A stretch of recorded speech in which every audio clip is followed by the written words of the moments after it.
नमस्कार दोस्तों, हमारी आज की कहानी है गवार। सुनिए जी, वो मेरे बाऊजी अपनी वर्षा के लिए कोई लड़का बता रहे थे। सकुचाते सकुचाते सुभद्रा जी अपने पति कैलाशनाथ जी से बोली, तुम तो रहने ही दो। जैसे तुम्हारे माँ बाप ने तुम जैसी गवार औरत मेरे पल्ले बांध दी, वैसा ही कोई रिश्ता मेरे बेटी के लिए भी बताया होगा। तुम लोग मेरे और मेरे बच्चों के मामले में ना पड़ो, यही ठीक रहेगा। अपने बच्चों का भविष्य मैं खुद तय कर लूंगा।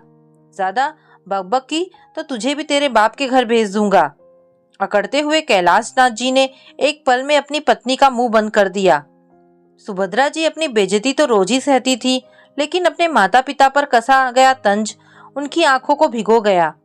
फिर भी वो चुप ही थी, क्योंकि आज तक चुप ही तो रही थी। बच्चों को पैदा करके पाला पोसा जरूर था, लेकिन हक जताकर उन्हें अपने बच्चे कहते भी डरती थी।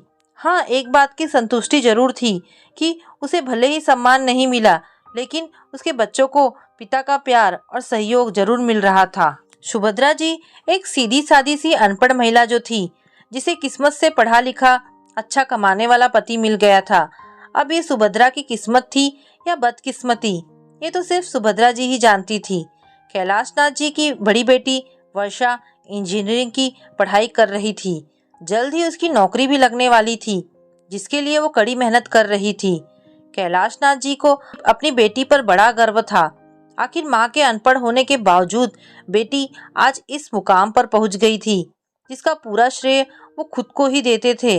जब भी कैलाशनाथ जी उसे शादी की बात करते, वो टाल देती। हमेशा कहती, पहले मुझे आत्मनिर्भर बनना है।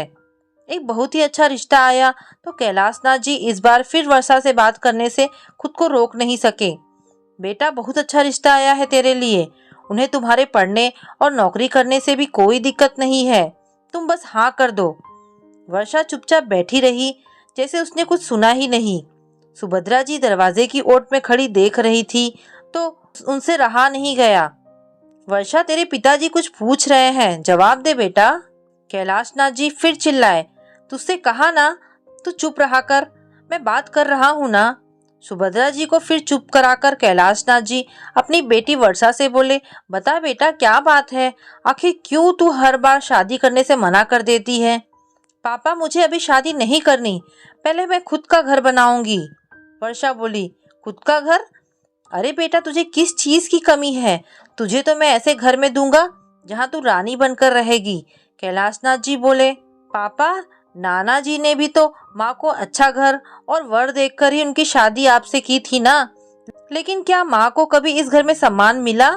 मैं पहले अपना घर बनाऊंगी ताकि कोई मुझे ये ना कह सके कि तुझे तेरे बाप के घर भेज दूंगा। वर्षा ने नजरें मिलाते हुए अपने पिता से कहा। वर्षा की बात सुनकर अचकचाते हुए कैलाशनाथ जी बोले, तुम अपनी बराबरी इस जाहिल गवार औरत से कर रही हो, जिसे ना बोलने का पता है ना उठने बैठने का। पापा, जिसे आप गवार औरत कहते हैं ना, वो हमारी माँ है। उसी ने हमें पाल पोस कर इस लायक बनाया है। सच बताइए पापा, मुझ में और माँ में क्या अंतर है? यही ना कि वो अनपढ़ है और मैं पढ़ी लिखी। शादी के बाद जाऊंगी तो मैं पति के घर ही। यदि कभी मेरे पति को ऐसा लगने लगा कि मैं उसके लायक नहीं हूँ, तो वो भी मुझे बात बात पर बाप के घर भेजने की धमकी देकर मेरे आत्मसम्मान को छलनी करेगा। नहीं पापा, मैं ये नहीं होने दूंगी। मैं माँ जैसी नहीं बनना चाहती। आज वर्षा की आवाज में अलग ही रोष था, जिसने कैलाशनाथ जी का मुंह बंद कर दिया था। सुमित्रा जी की आंखें डबडबा आई थी, लेकिन उनके अंदर का आत्मविश्वास आज जाग चुका था।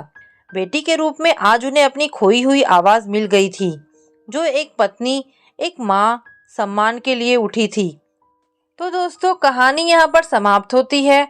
आपको ये कहानी कैसी लगी, मुझे कमेंट करके अवश्य बताएं। धन्यवाद दोस्तों।